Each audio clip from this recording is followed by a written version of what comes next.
Friends, स्वागत है आप सभी का हमारे यूट्यूब चैनल आकृति टॉक में। फ्रेंड्स, आज हम डिस्कस करेंगे विश्वास तथा सत्य, बिलीफ एंड ट्रुथ। विश्वास, इस अर्थ और इनके परिभाषाएं कुछ हमने जो लिखी है उनके बारे में आज हम जानेंगे। विश्वास ज्ञान का ही एक रूप है। अपने अनुभवों और चिंतन के आधार पर जो निश्चित विश्वास बन जाते हैं उन्हें ज्ञान कहा जाता है। अर्थात विश्व ज्ञान में रूपांतरित होता है, लेकिन विश्व को ज्ञान में बदलने के लिए यह जरूरी है कि उसकी सत्यता का प्रमाण हो।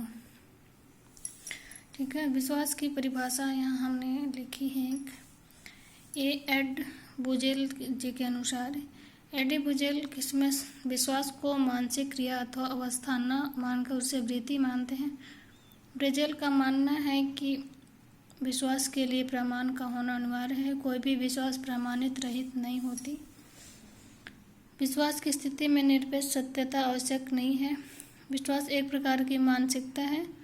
यह मानसिकता किसी तथ्य को स्वीकार करने की है। इस प्रकार ज्ञान की शास्त्रीय परिभाषा प्राथमिक सत्य विश्वास ही ज्ञान है। ज्ञाता ज्ञान की तीन मुख्य शर्तें हैं। पहला है ज्ञाता के मन में विश्वास होना, और दूसरा है विश्वास का सत्य होना, और तीसरा है विश्वास को सत्य मानने के लिए उसके पास प्रमाण का सत्य होना। आगे है सत्य का सिद्धांत, मतलब थ्योरी ऑफ ट्रूथ। विभिन्न स्रोतों से ज्ञान प्राप्त कर लेना ही पर्याप्त नहीं है। यह जानना भी आवश्यक है कि ज्ञान सत्य है अथवा असत्य है, सही है या गलत, अच्छा है या बुरा। इस सत्य या सही या गलत की परख अथवा जांच कैसे की जा सकती है, इस प्रश्न के उत्तर से इस ज्ञान को कैसे परखा जाए जिस ज्ञान को हम प्राप्त करते हैं। ज्ञान की सत्यता के संदर्भ में दार्शनिक के अनुसार मुख्यतः चार सिद्धांत दिए गए हैं। पहला है स्वयं सिद्धि सिद्धांत, सेल्फ एविडेंस थ्योरी, अनुकूलतावादी सिद्धांत, कोरेस्पॉन्डेंस थ्योरी। तीसरा है व्यवहारवादी सिद्धांत, प्रैग्मैटिक थ्योरी, और चौथा है सामंजस्यवादी सिद्धांत, कोहेरेंस थ्योरी।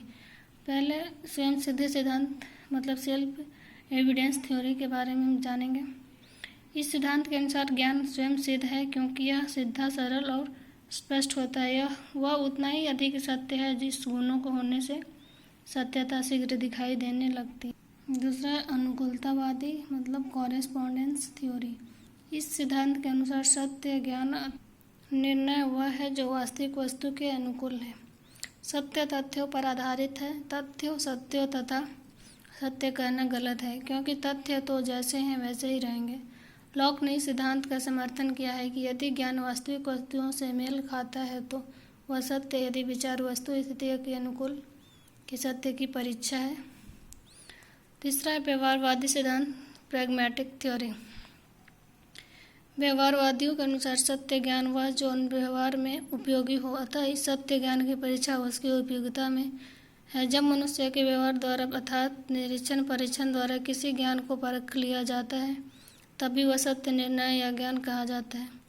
बिना परीक्षण के किसी ज्ञान को सत्य निर्णय नहीं कहा जा सकता।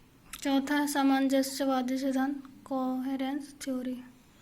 आदर्शवादियों ने इस सिद्धांत के प्रतिपादित किया। इस सिद्धांत के अनुसार विचार या ज्ञान के सत्य होने की कसौटी विचार जगत में सामंजस्य होना है। हेगल तथा उसके अनुयायी ब्रैडले, बोसांके, जायस आदि इस मत को समर्थक है। इस सिद्धांत के अनुसार संबंधित घटनाओं और वस्तु के संदर्भ में देखने में हमें ज्ञान का सही स्वरूप मालूम हो सकता है। सामंजस्यवादी सिद्धांत दो प्रकार हैं।